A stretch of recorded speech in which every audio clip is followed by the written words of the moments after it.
Post mortem కోసం మృతదేహాల్ని కొవ్వూరు మార్చికి తరలించారు అధికారులు. బంధువులకు ఇన్ఫర్మేషన్ ఇచ్చారా? పూర్తి వివరాలు అందించడానికి మా ప్రతినిధి సత్య సిద్ధంగా ఉన్నారు. సత్య. తూర్పుగోదావరి జిల్లా దేవరపల్లి మండలం చిన్నాయిగూడెం సమీపంలో అర్ధరాత్రి ఘోర ప్రమాదం చోటు చేసుకుంది. అయితే బంటా కూలీలు జీడిపిక్కల లోడుతో వెళ్తున్న సమయంలో ఒక్కసారిగా డీసీఎం వ్యాను అదుపు తప్పి బోల్తా పడడంతో అక్కడికక్కడే 7 కూలీలు మృత్యువాత పడ్డారు. ప్రస్తుతం కొవ్వూరు మార్చురీకి వీళ్ళందరినీ కూడా తరలించారు. ఇక్కడ మొత్తం కూడా హృదయదారకమైనటువంటి దృశ్యాలు ఇక్కడ నెలకొన్నాయి. ప్రస్తుతం చూడొచ్చు, బంధువులు ఇక్కడ చేరుకున్నారు. స్థానికంగా ఏదైతే ఆ గ్రామాల్లో విషాద ఛాయలు అలుముకున్నాయి. ఇక్కడే తాడిమల్ల గ్రామానికి చెందినటువంటి వీళ్ళంతా కూడా రోజువారీ కూలీలు.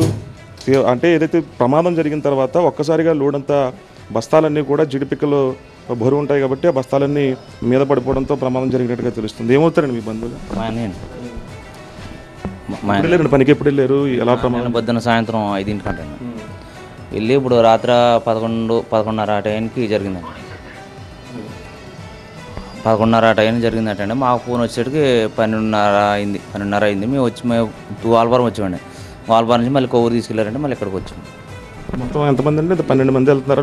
లోడు పైన కూర్చున్నారు. వాళ్ళందరూ పైన కూర్చున్నారండి 80 అందులో ఒకళ్ళే బతికారండి. ఆ కుర్రోడు గోల్పారాన ధర్మ హాస్పిటల్లో ఉన్నారు. వీళ్ళ మట్టుకి 7 పైన కూర్చున్నారండి. అదే భోజనం చేశారు కానీ పడుకున్నారంట. పడుకొని తిరగబడుతుంతో ఇంక చనిపోయారండి. వాళ్ళు మొత్తం అందరూ బత్తాల కింద లాగి పెట్టి మళ్ళీ ఎవరు తీసుకొచ్చారు. స్థానికులు వచ్చి ఇచ్చేసారండి. అక్కడ హైవే మీద డ్రైవర్ పరారైపోయాడు కదా. మరి సింగిల్ రోడ్ ఏంటండి, కింద రోడ్లో వీళ్ళంతా వెళ్తున్నారు. లోడ్ వేసుకుని కింద ఇలా తెరబడిపోయిందండి బాగా పైకి వెనక్కి. కొవ్వూరు మార్చురీ వద్ద ఇక్కడ ఏదైతే విషాద ఛాయలు అనుకున్నాయి కుటుంబ సభ్యులు ఇక్కడికి ఒక్కొక్కరుగా చేరుకుంటున్నారు. పంచనామా నిర్వహించిన కాసేపట్లో.